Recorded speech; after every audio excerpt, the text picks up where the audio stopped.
सोचो अगर एक दिन ज़ेनित्सु जो हमेशा डरपोक और इमोशनल सा था वो एक ऐसे डीमन में बदल जाए जो सबसे पावरफुल और रुथलेस हो। जिस लड़के को लोग कभी कमजोर समझते थे अगर वही लड़का एक ऐसे अपर मून बन जाए जो खुद तानजीरो के लिए सबसे बड़ा चैलेंज या फिर खतरा कह लो बन जाए तो क्या होगा। आज की वीडियो में हम एक्सप्लोर करेंगे एक mind blowing alternate scenario what if Zenitsu become a demon. इसमें हम देखेंगे कि ज़ेनित्सु कैसे डीमन बनता है, डीमन स्लेयर कॉर्प्स की क्या रिएक्शन होती है, स्टोरी में क्या चेंजेस आते हैं और इस स्टोरी का या फिर इस आर्क का एंड कैसा होता है। तो चलो शुरू करते हैं इस धमाकेदार जर्नी को। सबसे पहले ज़ेनित्सु डीमन बना कैसे। ज़ेनित्सु जो हमेशा अपनी वीकनेस और फियर से स्ट्रगल करता था पर एक दिन ऐसी सिचुएशन आई जो उसका पूरा जीवन बदल सकती थी। मुरान खुद उसके सामने आया और एक चॉइस दी, या तो अपनी कमजोरी में जी या एक पावरफुल बीइंग बन जा। और ये सिनेरियो कुछ इस टाइप का होता है जहाँ पर तानजीरो और इनोसुके खुद बेहोश पड़े थे बट ज़ेनित्सु थोड़ा बहुत होश में था और उसी को मुजान ये ऑफर देता है। आगे मुजान बोलता है तुझे हमेशा लोग एक कमजोर इंसान समझते हैं पर अगर तू मेरा ब्लड ले ले तो ये दुनिया तुझे अपर मून वन के नाम से याद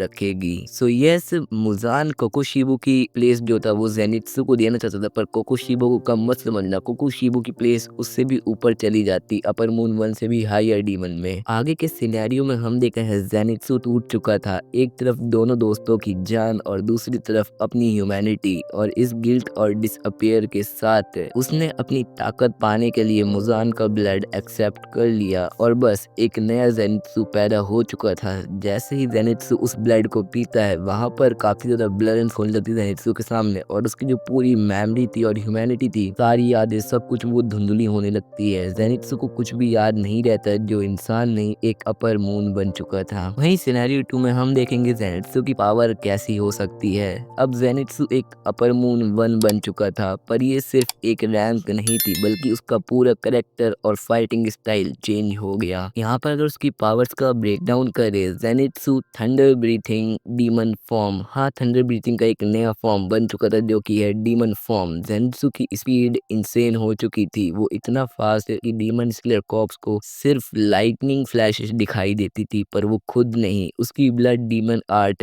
थंडर मिरेज एक इल्यूजन क्रिएट करती थी जिसमें एनिमी को लगता था कि हजार ज़ेनित्सु एक साथ अटैक कर रहे हैं। और उसकी पावर सिर्फ इतनी ही नहीं थी, उसका फाइनल फॉर्म था गॉड स्पीड फैंटम फ्लैश, एक ऐसा अटैक जो एक सेकंड में पूरा बैटलफील्ड डिस्ट्रॉय कर सकता था। पर सबसे बड़ा बदलाव ये था कि अब ज़ेनित्सु में कोई भी फियर या फिर डर या फिर वीकनेस नाम की चीज नहीं थी, सिर्फ एक कोल्ड और रुथलेस किलर था। हाँ, अब उसकी वो डर खत्म हो चुका था क्योंकि ऑब्वियसली भाई एक डीमन जो है उसको क्यों ही डर होगा, वो अपने पार्ट्स को रीजनरेट कर सकता है, वो सिर्फ एक चीज से मर सकता है, वो है डीमन स्लेयर कॉर्प्स की ब्लेड। ज़ेनित्सु के डीमन बनने की न्यूज जैसे ही डीमन स्लेयर कॉर्प्स में पहुंचती है सबका रिएक्शन अलग था। तानजीरो ज़ेनित्सु के सामने खड़ा था और वो बोलता है ज़ेनित्सु तुम वापस आ सकते हो, तुम अब भी इंसान हो, तुम्हें याद है ना। ज़ेनित्सु रिप्लाई देता है इंसान, वो ज़ेनित्सु अब मर चुका है तानजीरो, अब मैं सिर्फ एक थंडरस्टॉर्म हूँ जो सब कुछ मिटा देगा। इनोसुके बोलता है तुझसे लड़ना पड़ेगा तो लड़ूंगा पर तुझे मारने का मन नहीं है ज़ेनित्सु।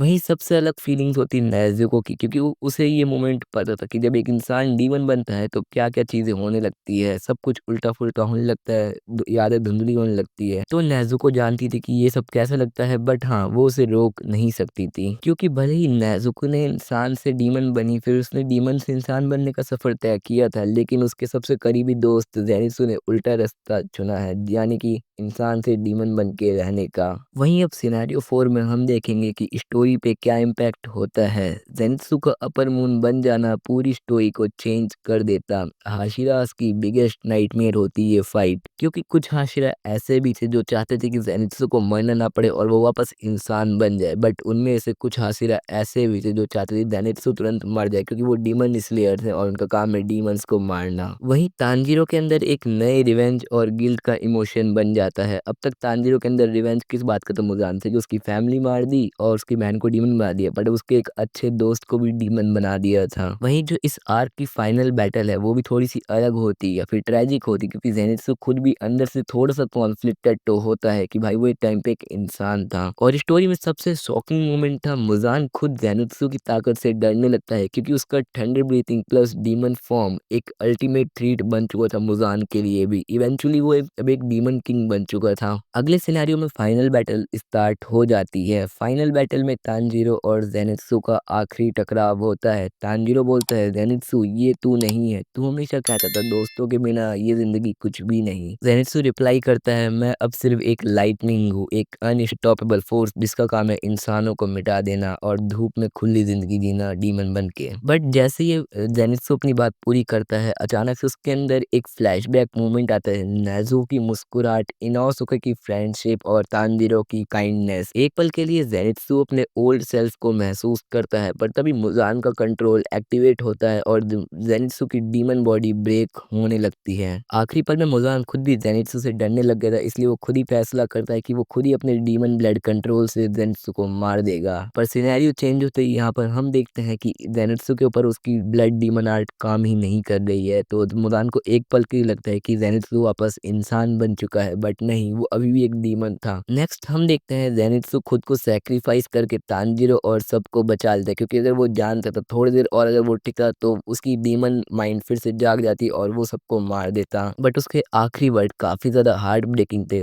ज़ेनित्सु के आखिरी वर्ड थे, शायद असली ताकत अपने दोस्तों के साथ होने में ही थी, मैंने गलती कर दी डीमन बन के। अब यहाँ पर हम देखते हैं कि ज़ेनित्सु अपने आसमान की तरफ उड़ता है और लाइटनिंग के साथ डिसअपियर हो जाता है हमेशा हमेशा के लिए, और यहीं पर ये स्टोरी एंड होती है। ज़ेनित्सु का ये डीमन आर्क सबसे ट्रेजिक और पावरफुल अल्टरनेट टाइमलाइन होती। अगर ये स्टोरी रियल होती तो तुम क्या तानजीरो की तरह ज़ेनित्सु को बचाने की कोशिश करते या उसे रोकने के लिए फाइट करते? कमेंट सेक्शन में अपना ओपिनियन तुम्हें ज़रूर बताना है, और ये भी बताना है कि तुम्हें ये सिनेरियो कैसा लगा। ऐसे ही धमाकेदार सिनेरियो देखने के लिए लाइक, सब्सक्राइब और शेयर भी कर दें ताकि बाकी लोग भी इस धमाकेदार सिनेरियो को देख पाएँ। तब तक के लिए मिलता हूँ अगली वीडियो में। सभी को सायोनारा।